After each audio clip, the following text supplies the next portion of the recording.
बड़ा ही प्यारा सा भजन, और शायद आपके आने की वजह से ही ये भजन हम सभी के बीच दो लाइनें।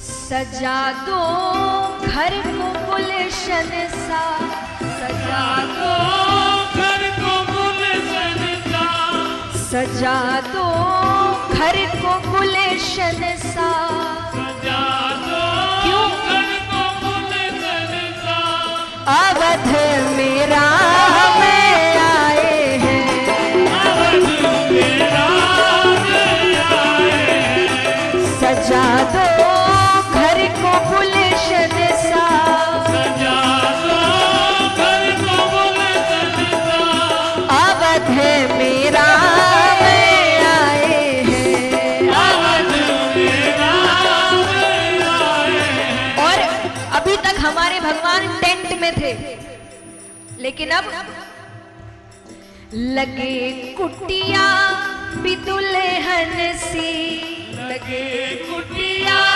भी दुल्हन सी, लगे कुटिया भी दुल्हन सी, लगे कुटिया क्यों दुल्हन सी, अवध मेरा में आए हैं, अवध मेरा में आए हैं, अवध मेरा में आए हैं, अवध मेरा में आए हैं।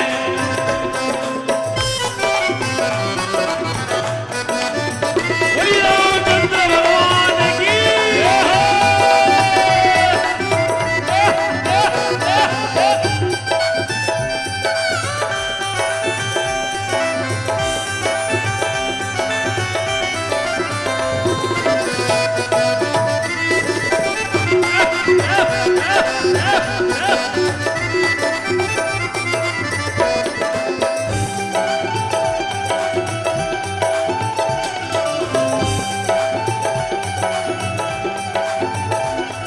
जय हो, तालियां जोरदार। जय श्री राम।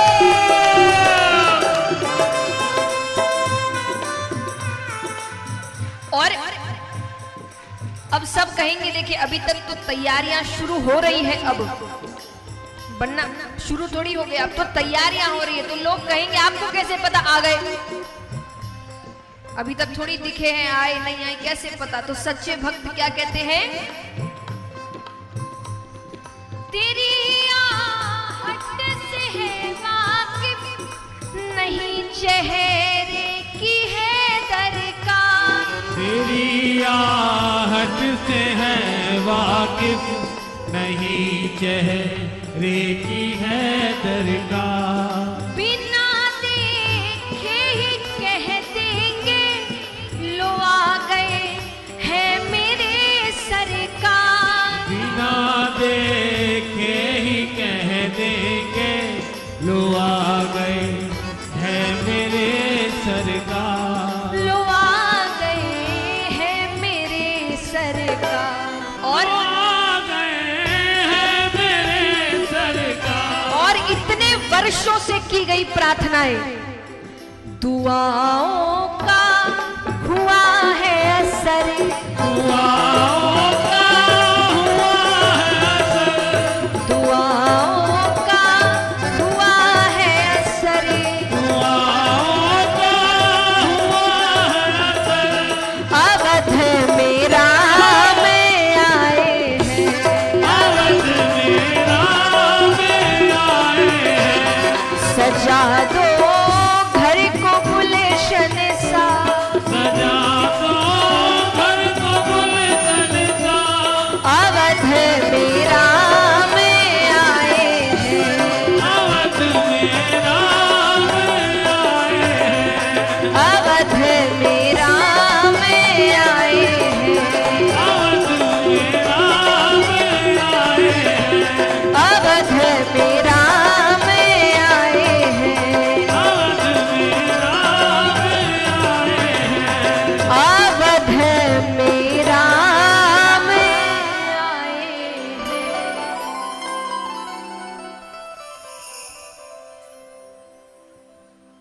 आइए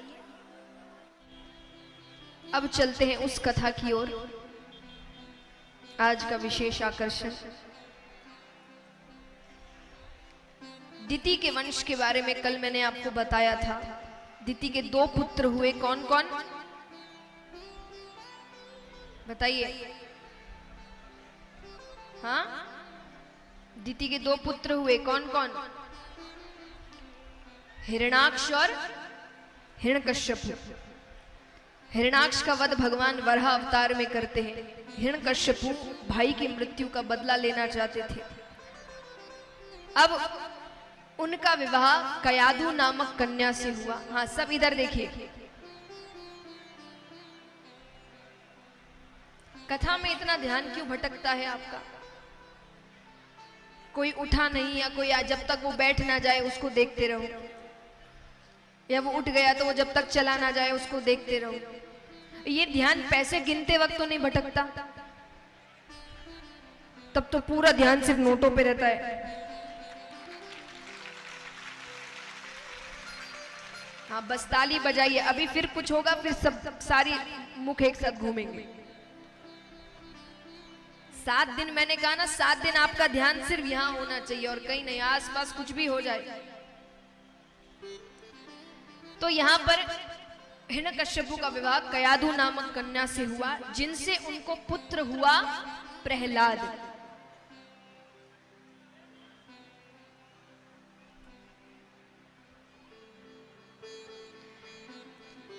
जिनसे उनको पुत्र हुआ प्रहलाद। अब यहां पर बचपन से बच्चे को सिखाया गया कि भगवान यानी तुम्हारे पिता हिरण्यकश्यप। छोटा सा बालक है, माँ बाप जो सिखाएंगे वही सीखेगा।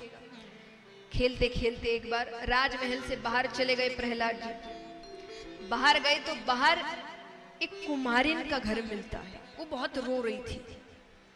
प्रहलाद जी ने पूछा कि आप क्यों रो रहे हैं? उसने कहा, मैंने बिल्ली के 2 बच्चे पाले थे, वो पता नहीं कब इस मिट्टी के पात्र में जाकर बैठ गए और मैंने उसको आग पर चढ़ा दिया। वो जल गए हैं, तो मैं भगवान से प्रार्थना कर रही हूं कि उनकी रक्षा करें। प्रहलाद जी ने कहा, इसमें इतने रोने की क्या बात है, मुझे कह दो, मैं भगवान से कह आता हूं। कुमारिन ने कहा, आप भगवान को जानते हैं? प्रहलाद जी ने कहा, जानता हूं, मैं उनके साथ रहता हूं, मेरे पिता तो भगवान है। कुमारिन ने कहा, वो भगवान नहीं है। खुद को भगवान कह देने से कोई भगवान थोड़ी बन जाता है। भगवान तो वो परम पिता परमेश्वर भगवान विष्णु है, सबके पिता। अब कोई भी अच्छा बेटा अपने पिता के खिलाफ तो कुछ सुनेगा नहीं। प्रहलाद जी ने तलवार निकाली। प्रहलाद जी कहते हैं, मैं अपने भगवान को दिखा सकता हूं, तुम्हारे भगवान है तो सामने आने को कहो, वरना आज तुम्हारी मृत्यु निश्चित है।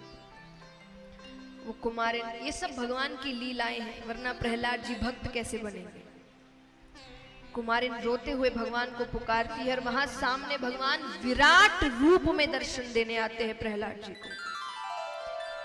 प्रहलाद जी के हाथ से तलवार छूट जाती है, ऐसा रूप देखते हैं भगवान का।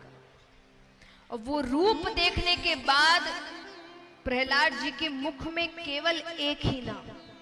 कौन सा नाम? प्रहलाद जी कुमारिन के घर से लेकर अपने राजमहल तक भगवान का नाम जप करते हुए जा रहे हैं। कैसे? श्रीमन नारायण नारायण हरि हरि, श्रीमन ओ भजमन नारायण नारायण हरि हरि भजमन। और जोर से, तेरी लीला सबसे न्यारी न्यारी हरि हरि, तेरी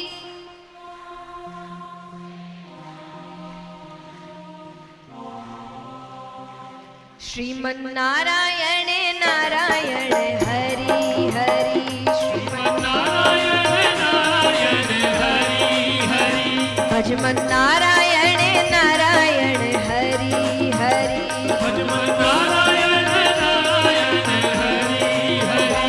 तेरी लीला सबसे न्यारी न्यारी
श्रीमन्नारायण